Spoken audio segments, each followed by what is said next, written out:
Babi hutan nyelonong masuk minimarket mengejar seorang pembeli dan karyawati. Di dalam minimarket, babi hutan mengamuk dan menyeruduk etalase dagangan. Babi hutan lalu masuk kamar mandi dan keluar kembali menghamburkan dagangan. Calon wali kota Prabu Mulih Arlan bangga membawa 4 istrinya saat kampanye di Kelurahan Sungai Medang, Kecamatan Camba. Arlan maju Pilkada Prabu Mulih didampingi calon wakil wali kota Franky Nasril. Seorang wanita di Mojokerto, Jawa Timur nekat memalsukan dokumen termasuk akta kematian suami sirinya yang merupakan pengusaha SPBU. Ini dilakukan demi merebut harta sang suami siri, total 2 miliar rupiah. Anak dan istri sah suami menggugat pelaku.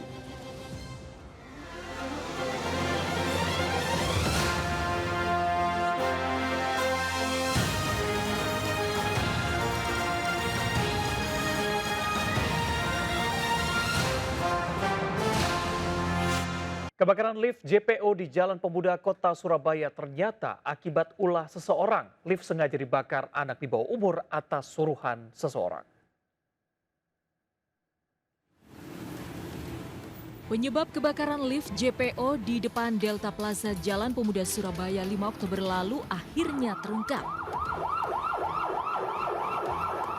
Dari rekaman CCTV, lift ternyata sengaja dibakar anak di bawah umur atas perintah seseorang. Pelaku membakar panel listrik lift dengan bungkus rokok. Sebagian imbalannya pelaku diberi bayaran 5 bungkus rokok. Belum diketahui motif pembakaran JPO, namun identitas pelaku dalang utama telah diketahui dan kini dalam pengejaran. Sementara itu di Gunung Kidul, Yogyakarta, aksi seorang pria sengaja merusak pos polisi Simpang 4 Munggi terekam CCTV. Pelaku yang mengendarai sepeda motor melempar kaca pospol dengan batu hingga pecah. Warga sekitar mengaku tidak mengenal pelaku. Dari rekaman CCTV, polisi masih menyelidiki identitas pelaku. Tim Liputan iNews melaporkan. 2 hari hilang tersesat saat mendaki Gunung Slamet Purbalingga, seorang pelajar SMK asal Semarang akhirnya ditemukan. Korban terpisah dari rombongan dan ditemukan dalam kondisi lemas tanpa makan dan minum.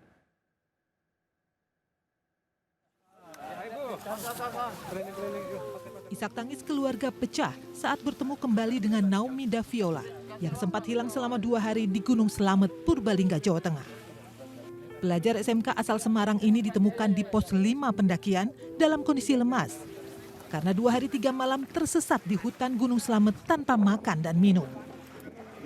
Sebelumnya Naomi bersama rombongan 40 pendaki berangkat dari posko pendakian Bambangan Sabtu malam 5 Oktober lalu. Rencananya seluruh pendaki kembali ke base Minggu malam.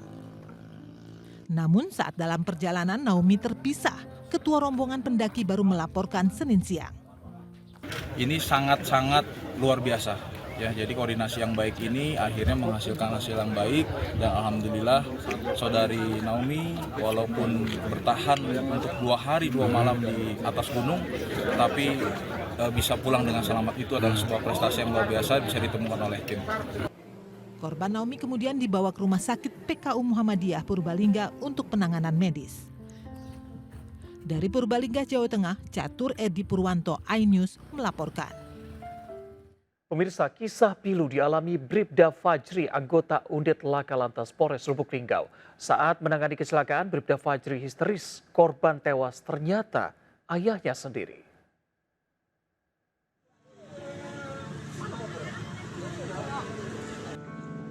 Bribda Fajri seketika syok dan menangis saat memeriksa jenazah korban kecelakaan lalu lintas di Jalan Yosudarso, Lubuk Linggau.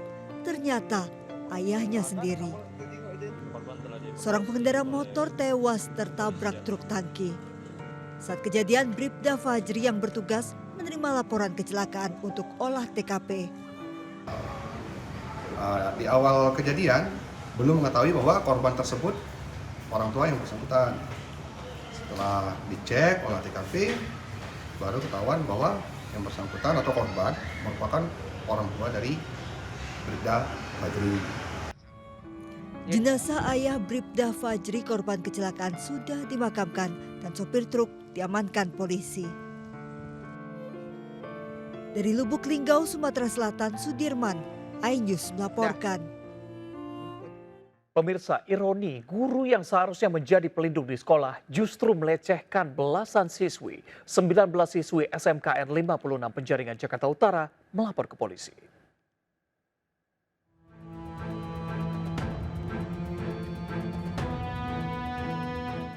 Siswi SMKN 56 Penjaringan Jakarta Utara Selasa sore melapor ke Polres Metro Jakarta Utara. Belasan siswi ini menjadi korban pelecehan seksual, ironis pelakunya guru kesenian sekolah. Seluruh korban dibawa polisi ke RSCM untuk divisum. Tadi sempat ada pembicaraan itu dari gurunya yang membawa ke sini. Untuk yang terlapornya masih kita dalam proses. Guru kesenian berinisial H melecehkan belasan siswi di ruang kelas lantai 2 saat pelajaran kesenian. Pelaku berstatus P3K belum PNS diberhentikan. Kami BAP dan kemarin sudah kami BAP dan BAP-nya sesuai dengan permintaan dari pelapor untuk tidak mengajar lagi di SMK Negeri 56 Jakarta. Sekolah kini fokus memberikan pendampingan dan trauma healing pada korban. Dari Jakarta, Sofian Firdaus, iNews melaporkan. Pemirsa, polisi menyebar foto pengasuh panti asuhan di Tangerang, Banten tersangka pencabulan yang buron. Ketua yayasan dan seorang pengasuh panti sudah ditahan. Terungkap motif baru dugaan kasus perdagangan orang dalam kasus ini.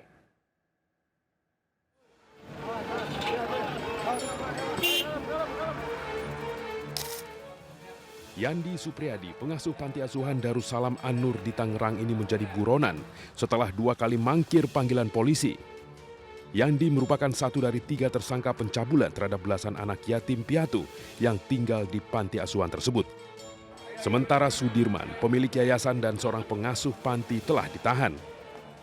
Kita sudah sebarkan untuk surat permohonan pencarian saudara Yandi Supriyadi sebagai daftar pencarian orang, dan ini salah satu foto yang sudah kita buat untuk mempermudah masyarakat apabila mengetahui keberadaan saudara Yandi Supriyadi ini, ya, bisa melaporkan kepada kita. 12 anak korban pencabulan masih menjalani pemulihan trauma di Dinas Sosial Kota Tangerang. Pemerintah Kota Tangerang ikut sedih ya atas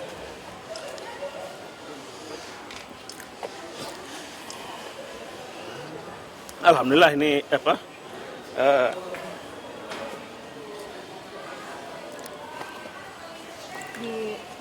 teman-teman, terima kasih.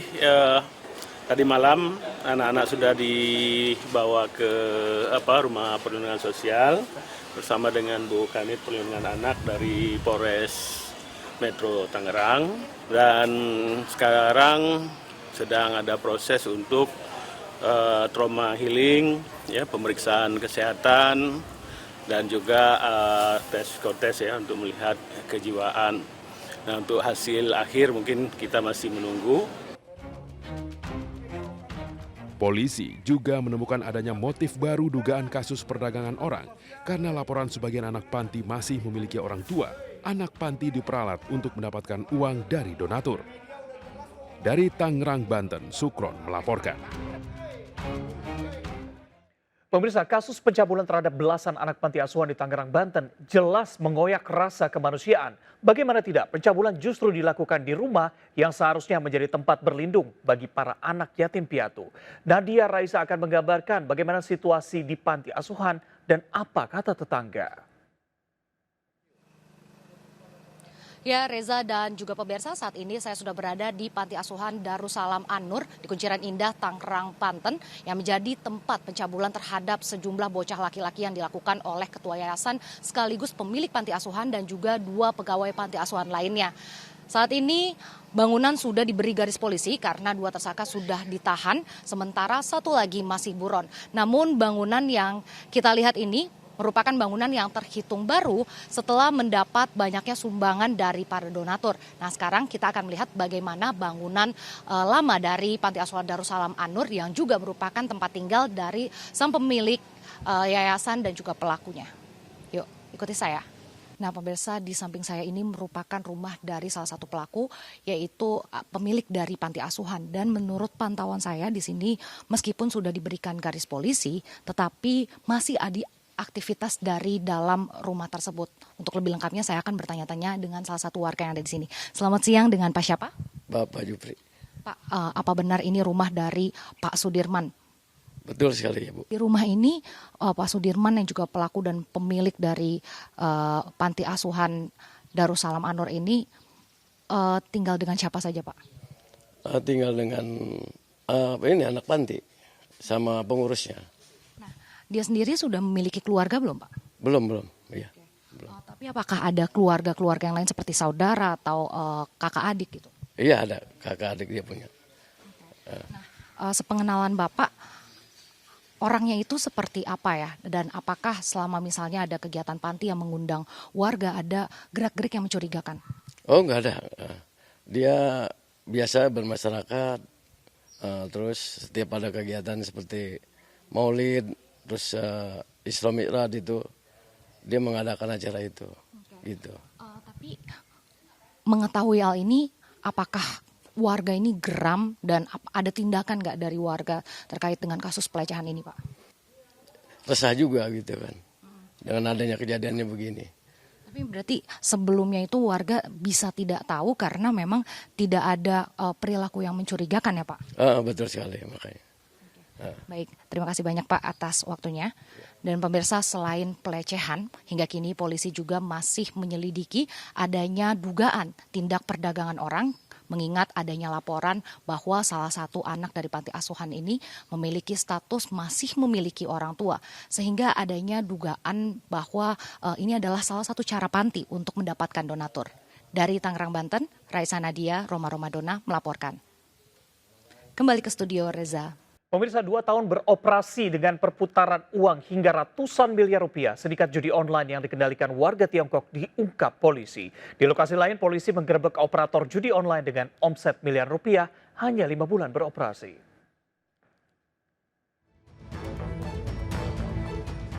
Sebuah apartemen di Jakarta Utara digerebek petugas kepolisian diduga menjadi lokasi operator judi online. Situs judi online dioperasikan dengan komputer di apartemen tersebut. Dari pemeriksaan, polisi menetapkan Justin Hugo sebagai tersangka. Ia mengaku alih profesi karena usaha jual beli pakaiannya bangkrut. Nggak ada kepikiran sih, cuma kebetulan ada lewat aja lihat di grup itu. Oh, punya kenalan gitu. Artinya dari usaha yang udah hampir bangkrut di Tanah Abang baru kepikiran untuk bikin online.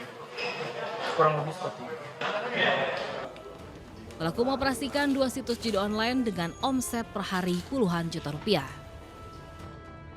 Uang tunai 6 miliar rupiah, belasan handphone, laptop, dan token bank ini disita petugas Direktorat Tindak Pidana Cyber Barreskrim Polri. 7 orang diamankan, salah satunya warga negara Tiongkok yang merupakan pengendali judi online. Beroperasional sejak September 2022 dengan perputaran uang mencapai 685 miliar 500 juta rupiah. Meski beroperasi juga di negara lain, sindikat ini menargetkan pasar di Indonesia dengan jumlah pemain mencapai 85.000 orang. Tim kontributor iNews melaporkan. Ada ratusan guru di Bojonegoro, Jawa Timur yang bersedih dan menangis bersama. Aksi ini dilakukan menuntut pemerintah untuk memperhatikan kesejahteraan para guru.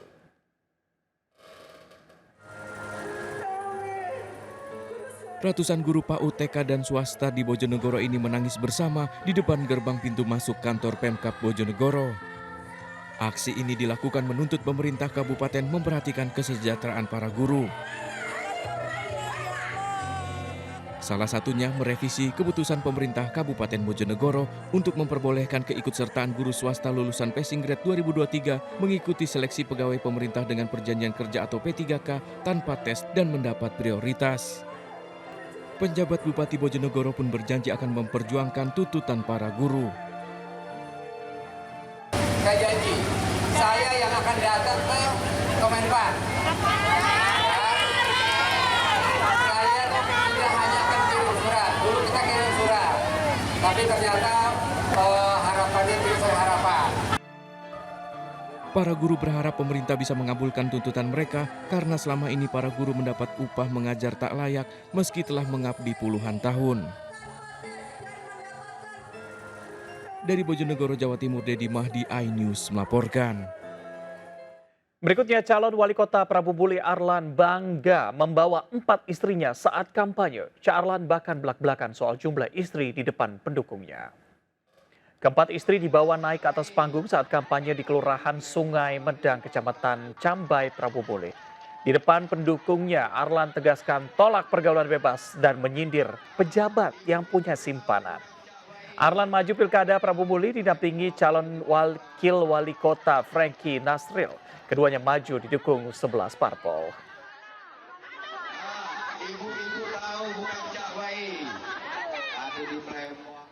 Tim Liputan iNews melaporkan.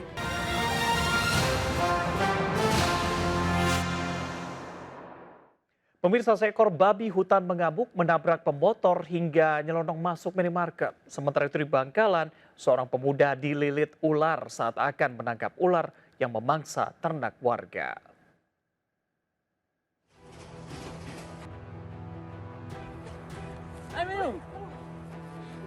Seekor babi liar terekam CCTV lari menabrak pengendara motor lalu masuk ke dalam minimarket di kawasan Lampahan, Bener Meriah, Aceh. Keberadaan babi ini mengejutkan warga dan pekerja minimarket serta mengacak-acak barang di dalam minimarket. Warga menyebut sebelumnya ada 2 ekor babi liar berkeliaran di sekitar lokasi, salah satunya masuk ke dalam minimarket. Babi liar berhasil diusir oleh tim damkar yang datang ke lokasi. Seorang pemuda di Bangkalan ini berjuang menyelamatkan diri dari lilitan ular piton sepanjang 3 meter. Ular tiba-tiba melilit kaki korban yang sebelumnya dikejutkan dengan suara keributan dari kandang ternak warga. Saat didekati, ular langsung melingkari kaki korban yang berhasil ditolong oleh warga. Warga itu rame. Terus saya habis nurunin layangan, cepat ke lokasi. Ternyata ular. Ular berhasil ditangkap, rencananya akan diserahkan ke komunitas pencinta reptil di Kota Bangkalan. Tim kontributor iNews melaporkan. Untuk Anda para pria beristri, hati-hati jerat seorang pelakor. Ada wanita di Mojokerto, Jawa Timur yang nekat memalsukan dokumen demi merebut harta suami sirinya, pengusaha SPBU. Anak dan istri sah suami menggugat pelaku.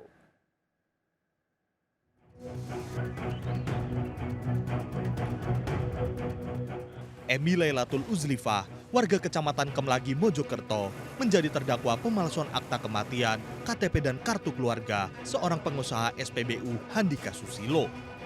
Pelaku nikah siri dengan Handika Susilo, namun di tahun 2021, pengusaha SPBU ini meninggal. Pelaku kemudian membuat dokumen nikah isbat pengadilan agama palsu tahun 2022. Dari dokumen ini, pelaku kemudian memalsukan KTP menggunakan nik orang lain yang sudah meninggal, kartu keluarga dan surat kematian. Untuk menguasai harta suami sirinya berupa tanah, 2 rumah, dan 1 mobil, total 2 miliar rupiah. Kasus ini sempat viral di media sosial dan sejumlah korban pelaku sempat menghubungi anak almarhum. Ternyata banyak kawan-kawan di luar sana yang mengalami kasus serupa yang mungkin tidak seberuntung kami, dalam artian kami bisa menggunakan jasa penasihat hukum, kami memiliki cara untuk melacak ya kan mana-mana yang dipalsukan. Jika aset yang dikuasai pelaku berhasil dikembalikan, keluarga akan mewakafkan harta tersebut. Dari Mojokerto, Jawa Timur, Solahuddin, iNews melaporkan. Puluhan calon pengantin tertipu penyedia jasa pernikahan bodong di Kota Bekasi, Jawa Barat. Para korban tergiur promo besar dan hadiah mobil mewah. Puluhan calon pengantin menggeruduk Mapores Metro Bekasi Kota Bekasi, Jawa Barat. Mereka datang dari Jabodetabek melaporkan dugaan penipuan yang dilakukan pemilik usaha wedding organizer Harmoni di wilayah Jalan Jati, Kelurahan Kayu Ringin, Bekasi Selatan. Sebelumnya para korban mendatangi kantor WO namun sudah kosong. Ponsel pelaku tak lagi bisa dihubungi. Korban mengaku tergiur diiming-imingi promo, diskon harga hingga bonus mobil mewah. Nilai kerugian yang dialami 50 korban ditaksir miliaran rupiah. Kenapa bisa berani gede? Karena dia pas awal itu kita lihat rating maps-nya itu bintang 5. Di IG-nya juga bagus-bagus. Udah gitu pas saya datang, dia berani kwitansi dengan materai. Final pertama kali saya DP itu 25 juta. Nah, dia minta terus, minta DP dengan alasan mamanya sakit, mamanya mau umroh, itu segala macam. Korban berharap pemilik jasa pernikahan segera ditangkap. Dari Bekasi, Jawa Barat, Rahmat Hidayat melaporkan.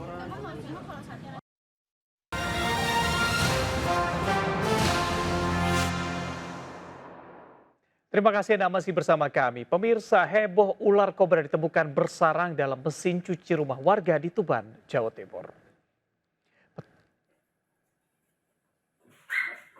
Petugas mencari ular kobra yang bersembunyi dalam mesin cuci di rumah warga. Saat akan ditangkap, ular berbisa ini nyaris menyerang petugas. Ular terlihat saat pemilik rumah hendak mencuci pakaian.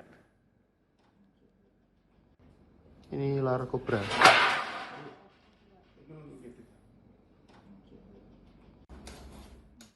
Uji coba makan siang bergizi gratis kembali dilakukan. Kali ini di SMA Negeri 70 Jakarta Selatan. Dalam paket makanan berisi nasi dan lauk ayam tertera nilai kandungan gizi. Berikut laporan dari Jen Cahyani. Pemirsa, uji coba makan bergizi gratis yang menjadi program dari Presiden dan Wakil Presiden terpilih Prabowo Subianto dan Gibran Rakabuming Raka masih terus dilakukan hingga bulan November nanti. Dan hari ini uji coba makan bergizi gratis kembali dilakukan dan diwakili atau didatangi langsung oleh PJ Gubernur Jakarta Heru Budi Hartono dan juga Wakil Presiden terpilih Gibran Rakabuming Raka di SMA Negeri 70 Jakarta. Dan untuk mengetahui menu apa saja yang disajikan di sini, kemudian harganya berapa, langsung aja kita cek langsung ke di sini salah satu siswa yang menerima satu porsi makan bergizi gratis. Di dalam satu porsi makan bergizi gratis ada apa aja nih? Di sini ada ayam, terus seperti ini juga ayam, terus ini kayak perkedel, nasi, lalu ada telur, terus sayur-sayuran gitu, carrot ya, salad. Nah, ada buahnya juga ya? Iya, sama pisang, ada pisang. Nah, itu dia. Terima kasih banyak, Nazla. Nah, itu dia pemirsa. Tadi Wakil Presiden terpilih Gibran Rakabuming Raka juga menyampaikan di dalam satu porsi makan bergizi gratis ini senilai Rp25.000. Dari Jakarta, Jen Cahyani bersama juru kamera Yudi Permana melaporkan. Pemirsa, tidak terasa sudah 1 dekade Partai Perindo memperjuangkan aspirasi masyarakat Indonesia dengan berbagai program yang pro rakyat. Di usia ke-10 tahun, partai yang dipimpin Ketua Umum Angela Tanusudibyo ini terus bertransformasi agar semakin dicintai masyarakat untuk meraih kemenangan dalam pemilu 2029 mendatang.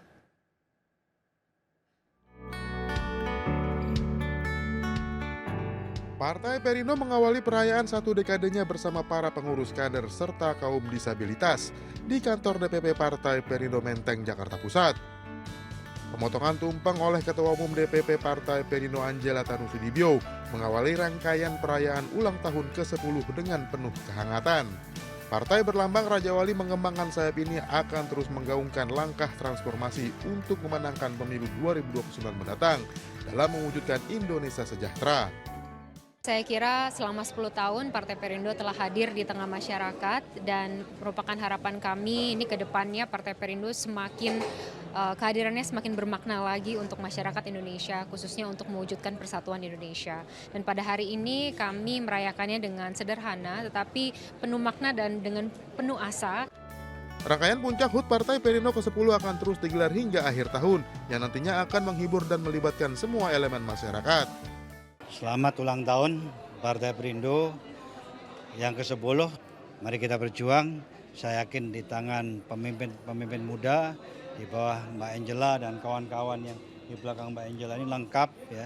Saya yakin Partai Perindo akan jauh lebih baik. Dari Kartini Perindo mengucapkan selamat ulang tahun yang ke-10 untuk Partai Perindo. Maju terus, selalu memberi arti bagi bangsa. Di usianya yang 10, partai yang dipimpin Ketua Umum Angela Tanusudibyo ini berkomitmen akan terus memberikan kontribusi nyata bagi peningkatan kesejahteraan masyarakat Indonesia melalui berbagai program pro rakyat. Tim Liputan iNews melaporkan. Mengamankan keselamatan berkendara, seorang anggota Polsek Cijeruk Bogor membawa kucing kesayangan untuk menarik perhatian warganet. Nah, berita ini akan menutup jumpa kita siang hari ini. Saya Reza Helmi bersama tim yang bertugas. Tetap semangat dan sampai jumpa.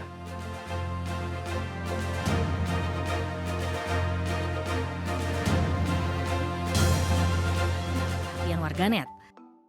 Oyen setia mendampingi Bribtu Yunas Yahya saat bertugas di Polsek Cijeruk, Kabupaten Bogor. Ikut serta mendampingi anggota Babin Kaptipmas berjaga di ruang tahanan. Jangan heran, Oyen memakai seragam polisi juga ikut berpatroli. Sisi humanis polisi membawa kucing diharapkan dapat mengajak masyarakat terutama Gen Z untuk mengutamakan keselamatan berkendara, tidak terlibat kebut-kebutan ataupun tawuran. Dari keresahan saya sering menangani kecelakaan yang dialami oleh anak muda. Harapan saya agar kita semua khususnya anak-anak muda berkendara lebih hati-hati dan memakai perlengkapan safety. Oyen dipelihara Bribtu Yunas di lingkungan Polsek Cijeruk. Sehari-hari Oyen diberi makan oleh anggota Polsek. Dari Bogor, Jawa Barat, Wildan Hidayat melaporkan.